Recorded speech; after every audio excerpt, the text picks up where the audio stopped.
Hello, everybody. My name is Jacek Bartosiak. Welcome to Strategy and Future. And today with me is Director of Analysis at Strategy and Future, my dear friend Albert Świdziński. Hi, Albert. How are you? Hi, Jacek. I'm good. How are you? Yeah, I'm fine. I'm fine. And for our audience to know, we are recording this conversation on the 5th of September 2023 in our seat in Warsaw, where Strategy and Future is based, Warsaw, Poland.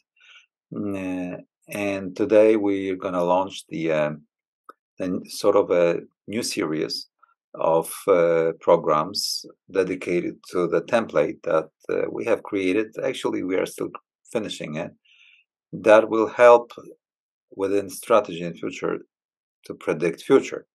It sounds ambitious what I'm saying, but we will present to you the slides that we have prepared that will help us understand, navigate, and guide through those turbulent times that are, as we think, ahead of us uh, in the relation between US and China, with some, interplay of Europe and Russia.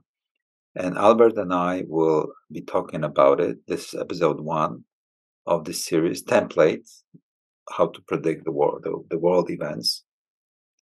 And you're very much welcome to join us and discuss it with us and watch us and comment.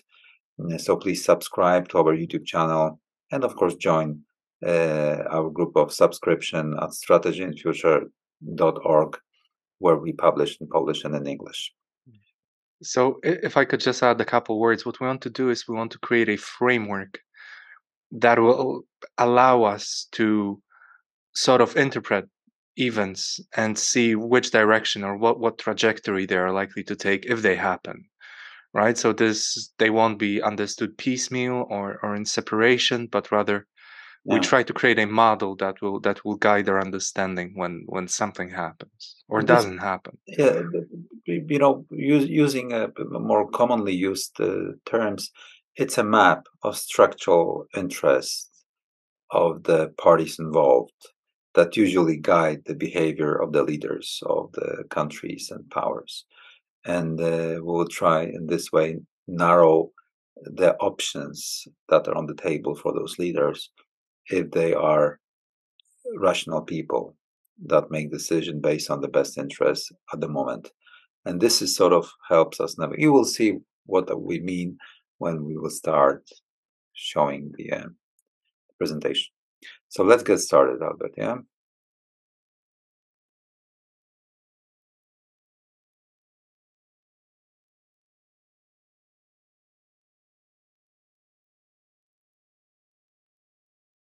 Okay.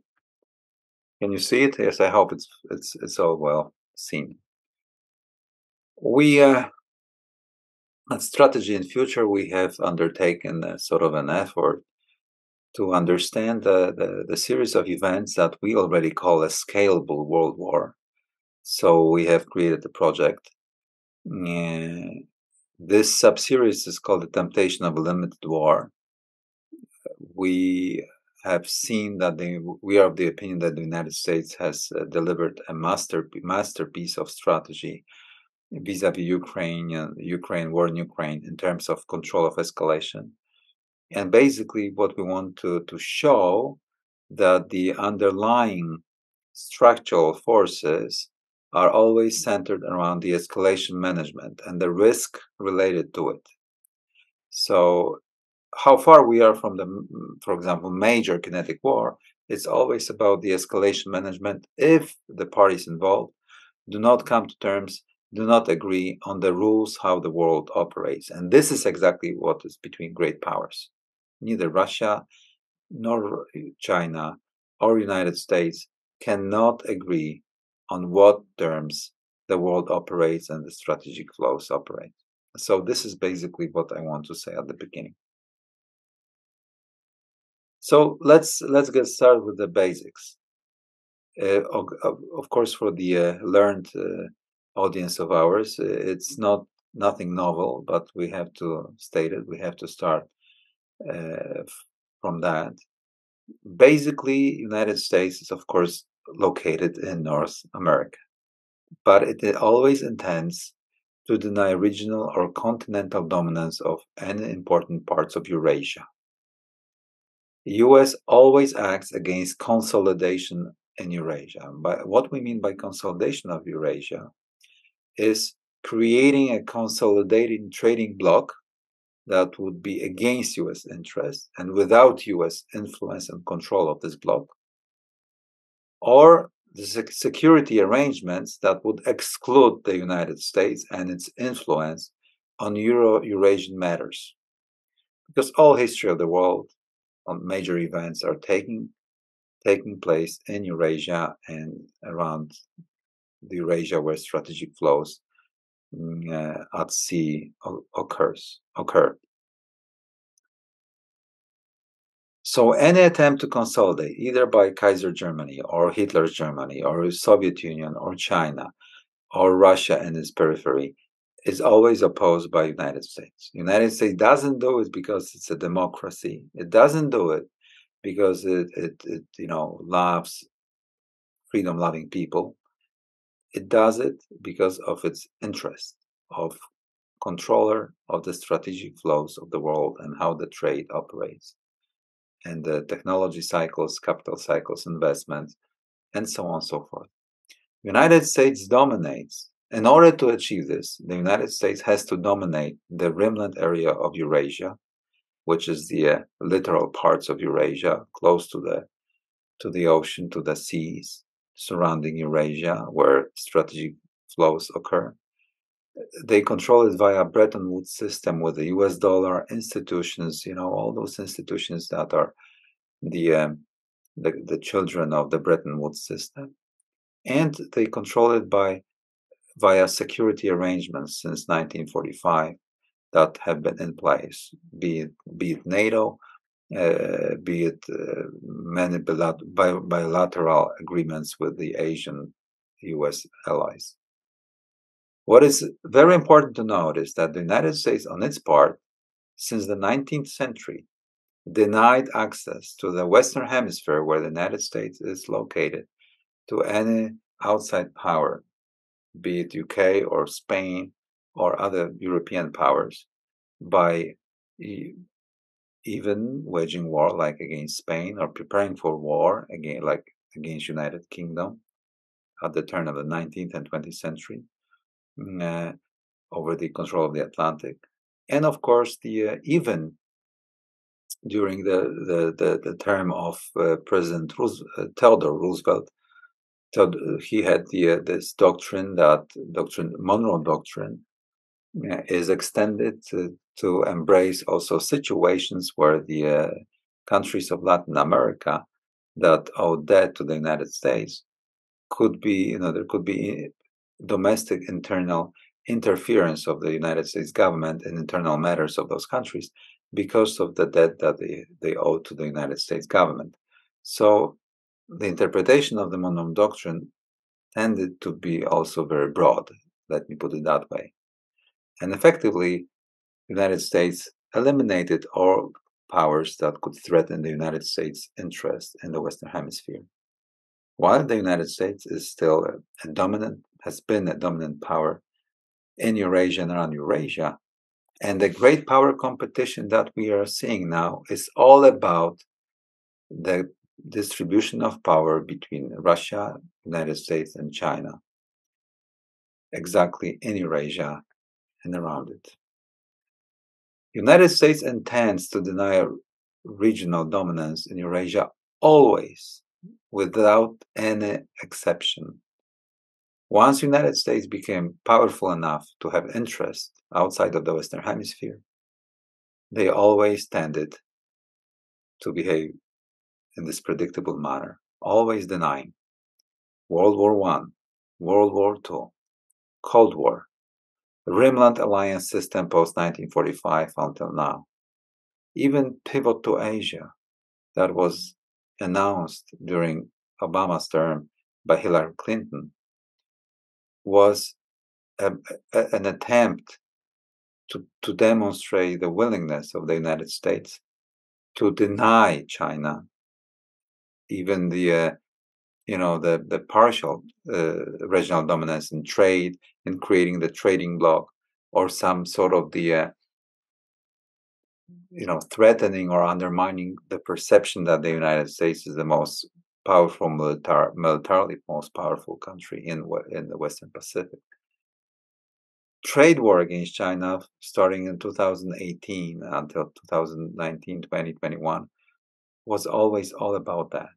Countering China Belt and Road, New Silk Road initiative post 2015, with all those travels of the United States representatives and officials in Europe, for example, in Italy, in Poland, to counter the idea of cooperation with China along the land masses of Eurasia, as Hartford Mackinder more than 100 years ago predicted that the Eurasian landmass power could try to build a connectivity across Eurasia, and in this way bypass the control of the world ocean power, be today U.S. Navy, in control of the strategic flows. And this was the Xi Jinping's plan, announced in Astana in Kazakhstan, far away from the world ocean, where he said that the future of the world will be in Eurasia, and all those land connectivity from China to Europe, from China to Middle East and elsewhere is the way forward into the future. The United States effectively first ignored. I was witnessing all that, holding different positions and having access to this knowledge in Poland. First, the United States was ignoring and saying that the land connectivity will never match the maritime connectivity. In a way, they were right, because there are so many conflicting interests, and infrastructure of connectivity is very costly in land masses. But still, the Chinese were doing it, and the United States started using diplomacy and other leverages to counter it. Technology war, especially on semiconductors against China, against Huawei and ZTE, starting in 2018, is also this attempt to deny the potential trade dominance on newest technology, most novel technology, including the future fourth revolution outputs of China, stemming from 5G and other innovations and inventions that might emerge in China and create a sort of a gravitational pull of the Chinese economy towards all nations, trading nations around would gravitate to really have profit and take part in the future. It's been always like that. The first industrial revolution benefited a lot Great Britain. The second, the third, United States, and the fourth, the Chinese hope it will be theirs, while the United States simply want to deny the fourth revolution to China. And war in Ukraine, starting in 2022, is also, and the way the United States has behaved towards this war, we will talk about it in detail later, during this presentation, is always in a sort of not only a symbol, but also a confirmation of the behavior of the United States, where they always try to deny the regional dominance. In this case, Russia's attempt to dominate the neighborhood and impose the new security arrangements in the neighborhood, and in this way impose the new security architecture on Europe, that without United States credibility, that would be devastated, and if Ukraine fall, would be left alone to the whims of Russia militarily, and that would create an asymmetrical leverage to the Russian new empire, where they could dictate certain economic terms and political solutions. And this was exactly written in the Lavrov's demands from December, Russia's foreign minister, in December 2021, 2 months prior to the invasion of Ukraine. And also, sanctions regime has a handy toolbox of the United States. I think it was Morgenthau during the Roosevelt's term pre-1941, pre-Pearl Harbor, where he said about waging peace against Japan. in this English play of words, English language waging war, waging peace by creating the regime of sanctions that would cripple and strangle the Japanese economy. And in this way, the United States had acted at that time uh, well upon its dominant position as a major sea power, controlling strategic flows. In this case, iron ore, scrap metals, and oil, crude oil, uh, that were being transported to the Japanese Isles. And the United States Navy could always interdict it, but the United States government banned this trade. And that created a security dilemma for Japan. So the United States has historically been in position to impose sanction regime as a sort of a symptom of its power. So how to deny your adversary an attempt for regional dominance in the era of nuclear weapons and 21st century globalization? So, how to do it, given the fact that it has seemed so far that we are living in a globalized world where, you just simply cannot get into the saloon and change all norms. At the same time, if you try to impose by brute force, even creating sanction regime on leverages, there is always a fear of nuclear war. So how to do it? So how to control escalation?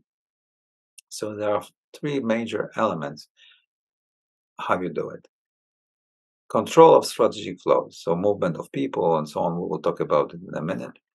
Control of strategic flows in the globalized interconnected system that the United States created and has underpinned since is the epitome of power in contemporary world. Who controls how the trade operates, on what norms, where are the yields, is a key element. The second most important pillar is the control of security arrangements in Rimland of Eurasia, supported by the credibility of military, United States military, tangible socio-political resolve of the United States government, supported by its population that the United States wants to remain the Eurasian power in its rimland, and it wants to feel the force to support an overseas basing.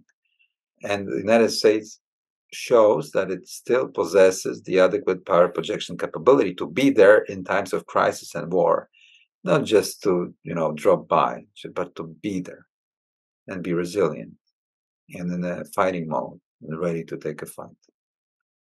And this has been contested already many times in history, and including the recent years as well, be it in Taiwan scenario, and of course in the NATO Eastern Front. And the last pillar is the management of escalation in multiple domains of contemporary competition.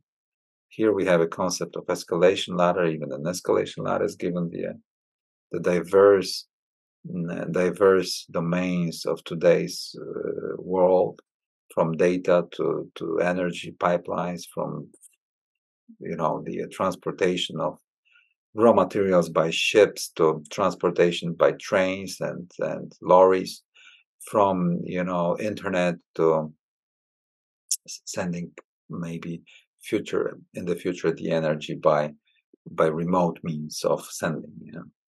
And there are in those flows there are light leverages, like you ban some trading traded items. Sometimes you ban the human movement. Sometimes you sanction officials that are involved in some illicit actions that you claim they are illicit. Or sometimes you impose close blockade, commercial blockade on strategic flows of your enemy, which equals the brute physical violence. Would you like to add something to it before I jump into explaining to our viewers how security arrangements work in Eurasia? I mean, if anything, I would more probably focus on the mechanism of economic coercion, but I guess this comes later. So as of now, Well, there are a couple interesting points, as in how the Chinese are looking to utilize their technology as an alternative to bring the fourth industrial revolution, as you mentioned Sure. before, as really an offer to global South more than anybody else. But those aren't really. I don't think they're needed as of now. Yeah, of course, we'll talk about it later, and maybe because in subsequent episodes that we will be recording for you. The security arrangements in Eurasia are underpinned by conventional military, including presence, United States presence in Germany, in Poland, the United States capabilities that all allies are, testing, examining or investigating whether they are sufficient. And all enemies, adversaries are testing as well. That's why we have all those exercises, all those flights, all those demonstration of powers, capabilities, talks, all those, the secretaries of state and secretaries of defense coming over to Eurasia to prove that the United States wants to there. They talk about reforms, they talk about capabilities, planes, ships, and so on. So this is one part of the equation. Another one is the proper nuclear deterrence. In particular case of the United States, that is a overseas power coming over to Eurasia, this has to be a credible first use doctrine to defend its rimland-based allies facing the prevalent enemy. And that touches on the questions of stakes, risk, capability, equalizing the risk between the ally that is located close to the threat but far away from Conus, from the continental United States. But still, United States, in order to preserve its primacy, has to defend, has to deny the adversary the possibility to attack this country. And that's why United States adopted the first use doctrine to threaten, in order to threaten such a theoretical adversary, be Russia or China, that any attack could be countered by the nuclear strike, the first use by the United States, so they don't need to bother with too much of the conventional deterrence. Of course, it's a more complicated story because conventional deterrence is critically important, but still, this extended nuclear deterrence has worked well to protect allies located far away from the core parts of the United States continent, and how the nuclear doctrine and the nuclear element of this deterrence and arrangements is critical depends from doctrine, posture, capabilities, and control of the escalation, also ladder of application of the nuclear means. This is a more complicated issue. We'll talk about it later. Albert is an expert on that. He will talk about it later. We're just starting this presentation, and despite that, I'm already trying to dive deeper into it, and I hope it's not too cumbersome at the moment. In case of China and Russia, both powers located in Eurasia, their influence on security arrangements in Eurasia are all about their power projection in their close neighborhood in order to demonstrate dominance to their neighbors. This demonstrated dominance, preferably without any war, would be ushering in new political or economic order, enabling the political leverage and creating a gravitational pull of their economies, creating the trading blocs, some sort of privileged trading schemes, investment schemes that help them modernize. And you can name it whatever you want, but it's an imperial scheme, very often, very frequent across the land masses of Eurasia. And that has historically tended to create a scheme of the relationship between the core areas and peripheral areas as a setup that helps great powers feed off the peripheral countries. And if you read the Russia's demands from December 2021 that I mentioned already during this presentation, it was just the beginning of this. And of course, the power projection of those continental powers have to be underpinned by either nuclear parity with the United States. This is the case of Russia. Theoretically, there is a parity, creating a strategic stability, MAD, mutual assured deterrence, by creating, capability to destroy each other and surviving the first strike. Or in case of China, a nuclear, as they call it in Beijing, a minimal deterrence. That is the capability to launch a second strike. So survive the opening salvo of nuclear weaponry by the United States and strike back and vengeance, which is, according to this doctrine, sufficient enough to prevent from the opening salvo at all. But the recent news over the last 2 years have sort of created a situation where we all suspect that China is moving toward the launch and warning capability. And I think this was, if that's true, the Chinese simply want to create a situation where the United States, in case there is an incident in the Taiwanese Strait or the South China Sea, that the United States might think that it can play out to the United States' benefit to either continue fight or cut it by threat of nuclear escalation, depending how the conduct of this battle goes. The United States would like to control the escalation in this conventional sea battle.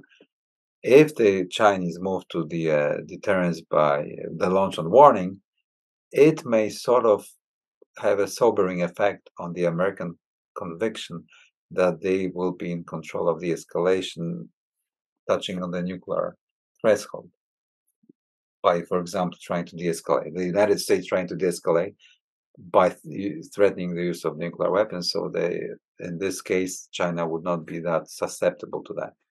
I'm not sure if you agree to what I said, Albert. We haven't consulted this part of the presentation. Sure. Because it's what's interesting about China's nuclear buildup is that they are building up ICBMs, which are continental missiles, which again, unlike, for example, those forces crucial to delivering a second strike, which is survivable, which is usually considered to be SLBMs, right? Sea launched ballistic missiles. ICBMs aren't this survivable. I mean, you usually assume that the first strike is usually like big strike package is counterforce, so it aims to destroy your nuclear weapons. Those are very susceptible to being destroyed. So the fact that they are building up those silos that you mentioned so heavily indicates that indeed they either may be considering strike launch and warning, which means that they will be able to launch those ICBMs prior to being destroyed, or that they give themselves an option to actually move away from assured retaliation towards first use, because this is when those ICBMs are most useful. Yeah, it's a very profound subject. Albert is writing a book about it here in Poland, about nuclear strategy in the face of a major shift in the security architecture in Europe and Eurasia. I have already broadly spoken about strategic flows. So what do they look like in the 21st century? And then right at the outset, I like to recommend to you the perfect read, the best read I've had on strategic flows by Borchert, Heiko. Flow Control Rewrites Globalization. Here we have the website address worth really accessing. So strategic flows in our century, it's all about, of course, trade, how trade moves by ships, by cars, by lorries, by train, and so on. Data, it is increasingly important, and it was actually non-existent in the most of the 20th century. Data is becoming an oil. Is becoming oil of the 21st century's economy. Especially the fourth industrial revolution would really kick off. Capital, always throughout history, highly important. Humans commuting, traveling, spending, increasingly important, because that makes economies move, especially in some parts of the world, and flows of people really make impact. Human intellectual capital relocation, It's also very important how people are banned or encouraged or incentivized. You can also try to spot it. Barakana writes about it intensely in his books, and he claims that it will be increasingly important because of the shortages of qualified labor and knowledge in different parts of the world and the way we're going to work. So there will be a major competition about human intellectual capital allocation. Energy flows, which historically were by ships and by trains, now is by everything on pipelines and so on. And of course, without energy, we don't operate. So it is critically important, be it the dense pipeline network or ships, maritime routes, and so on. Science and knowledge, technology, key for, especially the one that is key for incoming fourth industrial revolution. So the semiconductors, for example, or quantum computing. Foreign direct investments, always important, but less so in case of China and the United States, what we'll be talking about later. And of course, military projection overseas base. It's important to understand that countries don't trust each other, okay? But still, they exchange goods, services, and strategic flows in order to flourish, to prosper. And there might be some sort of mechanisms how they operate. And because the international arena is a chaotic jungle. There is no Supreme Court that decide basically all conflicts between the states. So they always tend to have the military to impose the final verdict, their Supreme Court. But in times there is a primacy of one hegemon, like the United States after Bretton Woods system, and especially after the demise of the Soviet Union.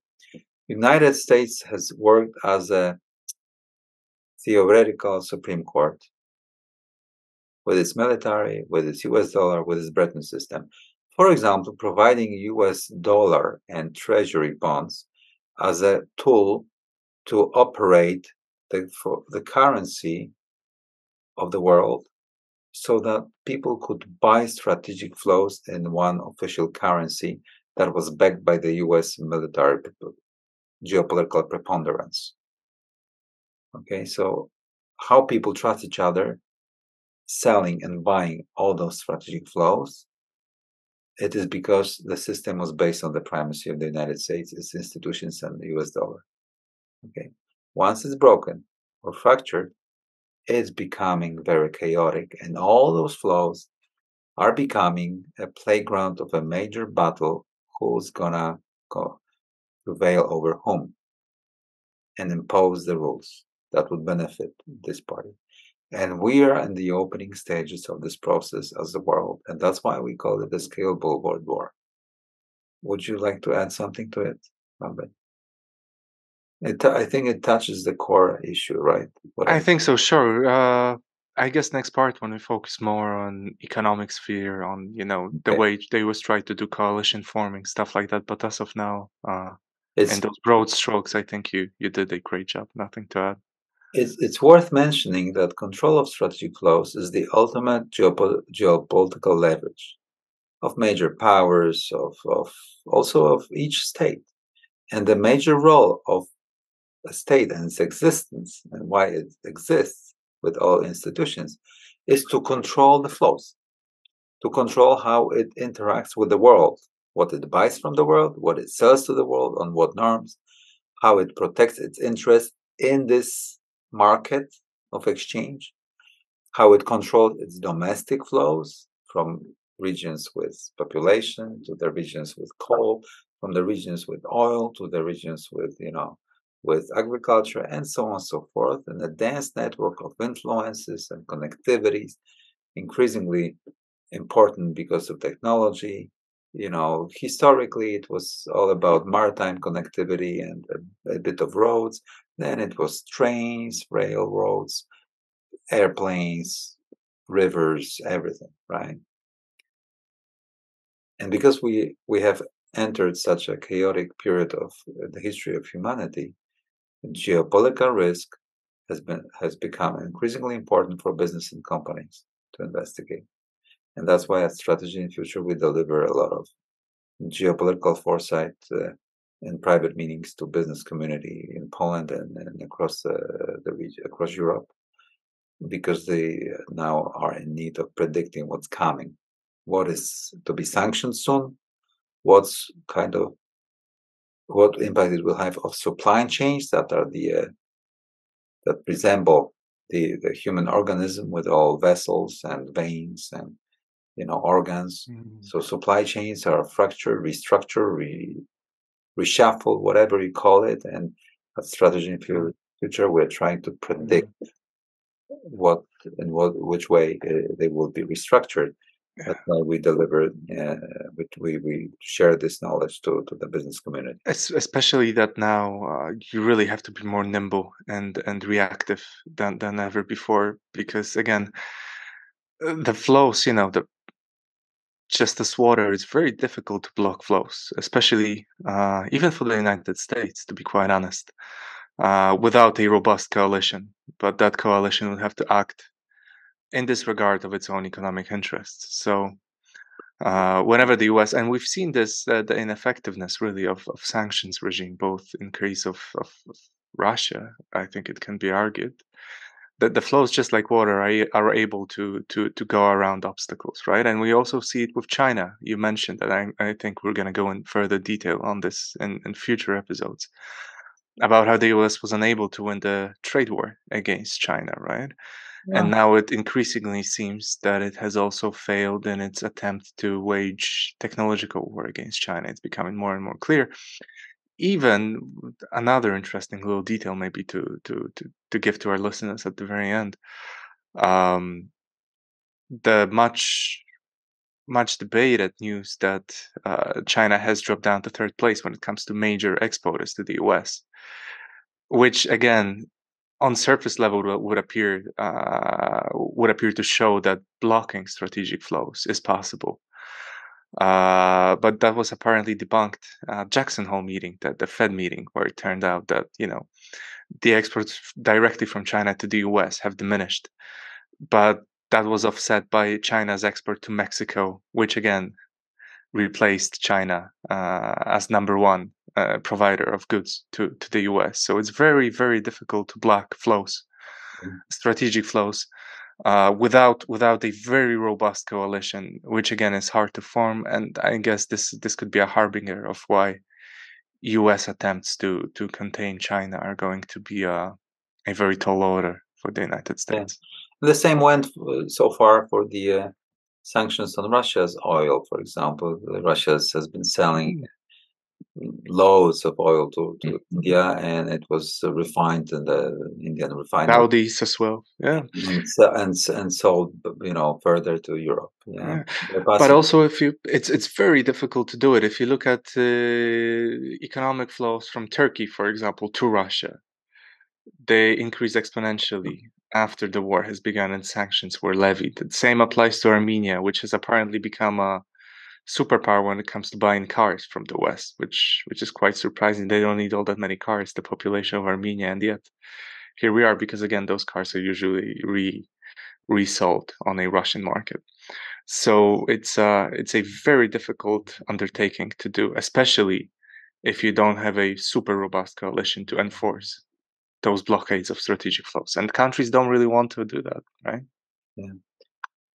Yeah. And because it's all centered around the competition between US and China, and this is exactly what the United has been trying to deny: the Chinese growth, the rise of China. We have already had quite separate and absolutely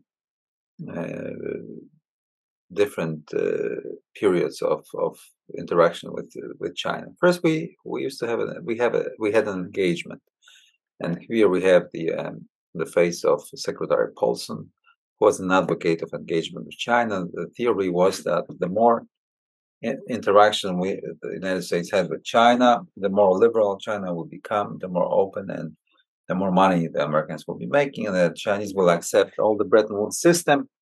And of course, the top place of the United States as as the top leader of the world, imposing the rules, and the Chinese will accept their role. It didn't happen. So with Obama and Hillary Clinton pivot to Asia and the idea of Trans-Pacific Partnership (TPP), long forgotten, but it was quite a story at the time. The pivot to Asia was announced. It was sort of a hedging. It was a signal to allies in Asia that the United States wants to stay put in the region. They don't want to move, and they will maintain the military balance that will be, prevail, still make sure that the United States is going to prevail in times of crisis or war with China, and create a proper framework for trading bloc. In that case, it was TPP, with the United States as a cornerstone balancer of both TPP and security arrangements. So it already was a hedging. Still, the belief was that China will cooperate, and still a lot of money was being made in Chinese market. So the U.S. business community didn't want to move away from China. So I call it hedging. Then we moved towards stiff competition that was literally announced by Jake Sullivan, Secretary of the National Security Advisor, in Anchorage, Alaska, during this showdown with the Chinese delegation that ended with an already famous statement by the one of the heads of the Chinese delegation that the United States doesn't have the qualification to talk to China from the position of strength. And Sullivan retorted that the United States is not at all scared of stiff competition and ready to take it with China, something like that. And so since then we have had it. Among the hawks in the Donald Trump's administration, there came an idea about decoupling from China. By decoupling, we mean the divorce, moving away all supply chains, especially important ones from China, reshoring back into the United States of industry, cutting off the capital investment, and of course technology as the prime target. And it was, of course, Pompeo that you can see. It was Mike Pence, vice president. It was Leitziger, the main negotiator of trade deal. It was Navarro.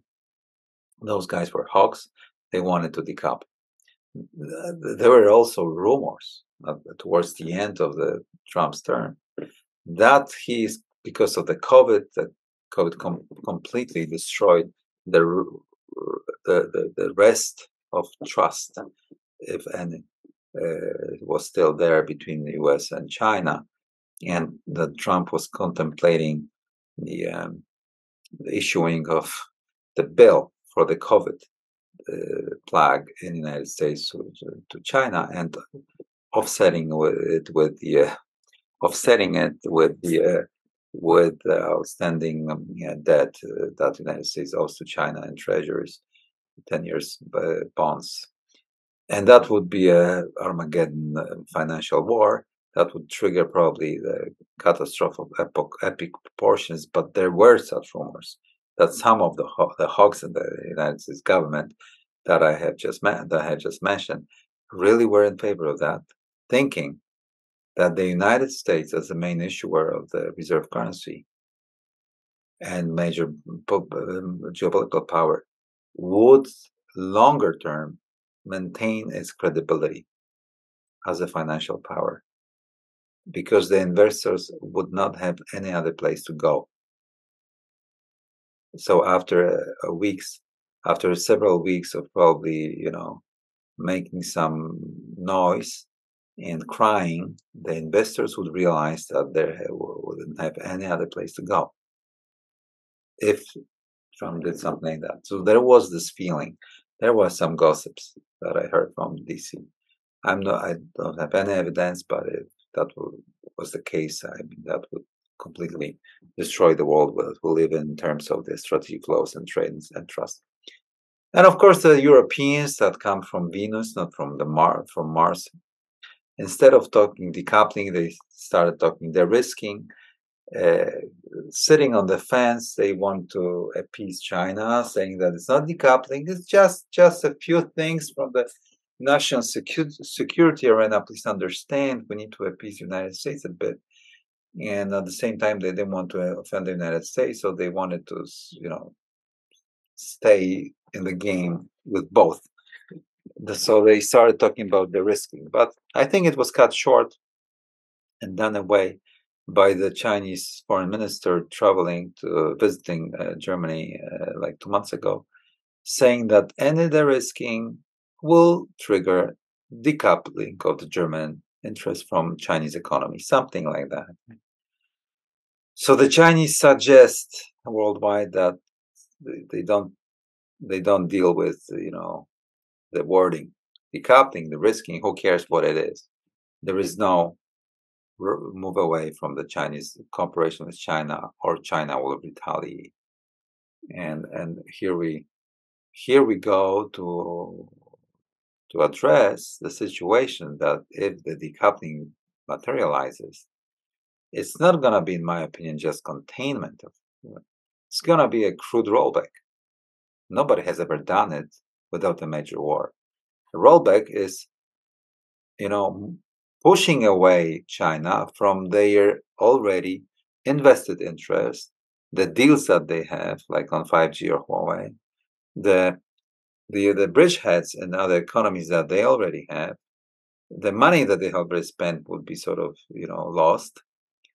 It's not like with the Soviet Union post 1945 when there was a red line and they were not trying to breach it. It was a containment. Rollback is something more brutal, more escalatory. So how to do it? Especially that if they do it, it will also, if the United States is going to do it, it's going to harm the allies. With the social contracts broken, because supply chains will be broken or fractured, that will stem from the cutting off the strategic flows or redirecting them. Globalization would be restructured, and that would create an environment for a major restructuring of distribution of power, even between allies, between actually everybody. And that always generates imbalance, lack of cohesion, chaos, and instability in how nations cooperate, both politically and economically. Heavy divorce looks like Robert has said, and moreover, as of summer 2023, there is no U.S. strategic vision or precise plan of decoupling and its execution that would be put forward to the allies for acceptance or consultations. Nothing. Plus, the United States has not been opening its markets. It's not as open economy as it used to be in the Cold War era, during the Marshall Plan, or during the rebuilding of the European economies and industries after the Second World War. The United States is simply betting that on this on the fact that their allies in mainland Eurasia would be compelled to behave because of security dilemma that they face, without any additional incentives that the United States proposed. And it's quite visible from the legislation that the United States has been adopting. For example, in autumn last year, when they the sanction regime against China and against Russia, they're proposing, to subsidize their fourth revolution industries with an evident cost, or even with a detriment to the European industries. So here there is no solidarity, and the Germans and the French rightly accuse the United States of doing it. Basically, when we speak about economic sanctions, there is always this fear, or at least concern, this unease among allies, that in the shadow of a major adversary, major target of sanctions, the distribution of powers of interest also impact the allies, changing the correlation between the allies in the sanction regime, and that the United States has been abusing it. You know, and I wonder, Albert, where to stop in this episode 1, because we are just right now starting talking about Mm, sanctions on strategic flows. Maybe we'll discuss this, and we'll stop here, okay? Because fair. One thing to remember is the security dilemma that you mentioned. Very few countries really feel it acutely when it comes to U.S. alliance system. It's us here on one end, on the one end of Eurasia, right? It's the Baltics, but I'm not sure if the Germans have the yeah, similar security dilemma. not It's yet. the Japanese maybe Yeah, on the other end, but the rest of the global trading system doesn't really have the same security dilemma or ah, threat perception that those few countries have, which makes it again very difficult and to also that makes it susceptible to more sort of destabilization in order to strengthen the feel of consolidation, the need for but consolidation. but again, unless you're able to form a sound anti-hegemonic coalition, this won't work, right? The US managed uh, really with some difficulty and surprisingly effectively managed to form that sort of coalition here in Europe. But again, Russia is far easier to replace as a provider. Again, as a predominantly a source of hydrocarbons, it's much easier to replace Russia with other alternatives than it is to replace China. And again, look what happened to Germany after they tried to wean off Russian energy. It's again, the social contract is in the process of being broken in Germany, with no good solution in sight. Um, and again, the moment other countries decide that they don't want to follow the United States in its decision making, the entire system collapses. Right? Alternatives are being sought after very effectively. I mean, Europeans are toying with the alternatives to financial, machinery or machinery that exists now. That's underpinned by Bretton Woods, but they are doing this slowly. But the moment the U.S. would try to impose drastic limitations on trade with China, those tools would probably be created very quickly. Yeah. Yeah, you know, maybe let's stop here, and because I like to talk more in episode 2 about sanctions on strategy flows, how they operate historically, Sure. and what it is critically important to understand going forward into the future, what it might bring. Yeah, so let's start here, Albert, uh, and uh, and I will invite all our listeners and viewers to continue watching us in episode 2 on that.